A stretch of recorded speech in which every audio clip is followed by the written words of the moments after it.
My son was in an accident in 1983. He was in a coma for 9.5 months.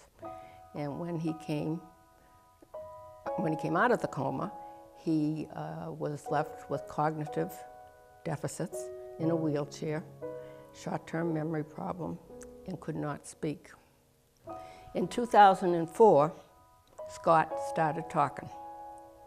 He's very deliberate and very soft, but I can't tell you what a thrill it is every night when the phone rings and it's Scott saying, "Hi, Mom, this is Scott." And I tell you this story because 21 years later, he did make improvement. And this is something that is there for all brain-injured people. It might take a long time, it might take a short time, but they need ongoing therapies. In 1991, Supportive Living, Inc. was formed, and in 1997, we finished our first home, and we now have 3. Our first residence is Warren House, located in Woburn, Mass., and that's home for 16 residents. Our second home is located in North Reading, and that is home for 8 residents. And our third residence, Douglas House, named after my husband, Doug, is located in Lexington, and that is our newest home, and that is where we will be developing the Wellness Center. The Wellness Center project came into being just as we were finishing the Douglas House construction. The board of directors, the folks associated with SLI, for a number of years have been interested in expanding our mission and providing not only ongoing rehabilitation, but research associated with that rehabilitation so that we can document and help provide these programs to our folks and others. My name is Steven, and I fell out of a van coming home from work. I was running on the highway. It happened about 10 years ago. And my goal is to walk better. I suffered a brain injury around 2007, I believe, and this was during when I was in school. I was a third-year junior in college studying computer science.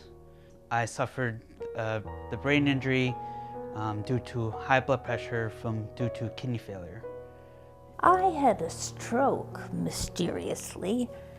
I didn't think I was in any way susceptible to such a thing. I thought I was too young. I had no cholesterol problems, no high blood pressure, none of the classic things.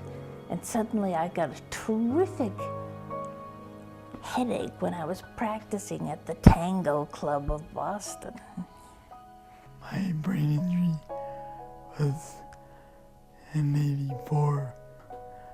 I have HO, heterotophic ossification.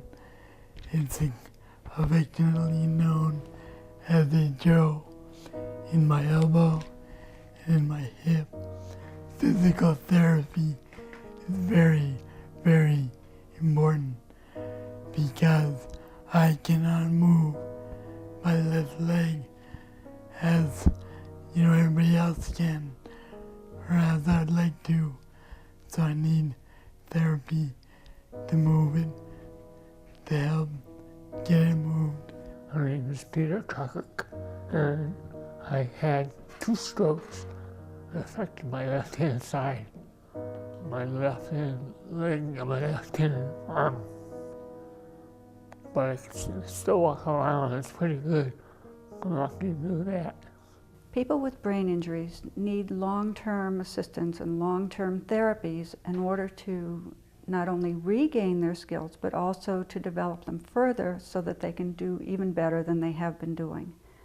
Unfortunately, health insurance only covers certain periods of time and will often end before the person has met all the goals that they want. A few years ago, I was in a car accident. I was hit by a truck and was left with a brain injury.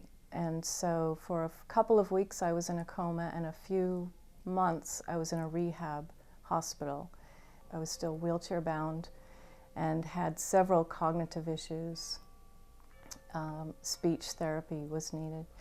And I did a lot of those therapies until the insurance money ran out. And then I had to come up with my own program under the guidance of several doctors that I was seeing. Physical therapy is really important from a number of different angles. Walking is important, and so is range of motion, and so is strength. And it's not just important for the walking per se, but it's also important for, say, transfers from a wheelchair to a bed or a wheelchair to a toilet. That kind of strength and balance training makes it easier so that they need less help and they can get out in the community better to do more of the things that they want to do. Brain injury, there is no cure, and we feel with the Wellness Center and the right equipment and staff, we will be able to provide improvement and quality of life for people. And our facility will have the capability of offering therapies, and professional therapists come in and be able to help our brain injured survivors.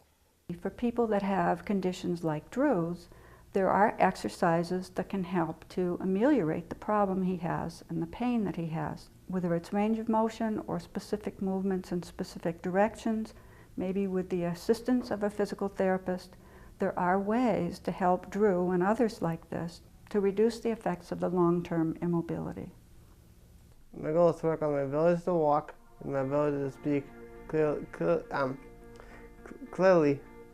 Yeah. My main goal would be able to go back to school and try to finish my bachelor's degree. I was training to be an opera singer, and I can't quite do that now. But I was teaching, and I wouldn't mind doing some of that again. I'd like to go back to the YMCA if I could. I'd like to be able to chew a steak and swallow it. My experience has been that even decades after a brain injury, people can make progress with their dreams and their goals if they have the right supports. The goal of the Wellness Center is to try to develop those supports so that survivors can learn the skills to use the tools that they need in order to reach their dreams and goals. To develop the Wellness Center, we need to raise money. We formed a capital campaign committee last fall in September of 2009. Over the past year, we've been able to raise a little over $100,000. The total goal of the campaign is $300,000. That leaves us $200,000 to raise between now and the end of June 2011, the end of the campaign period. Many foundations, many individuals, many businesses have supported us over the past year. We need to reach out to more foundations, more businesses, and more individuals to fill that gap. We need to raise $200,000 more between now and June of 2011. With your help, no matter what size, I'm sure we can reach that goal. Thank you very much.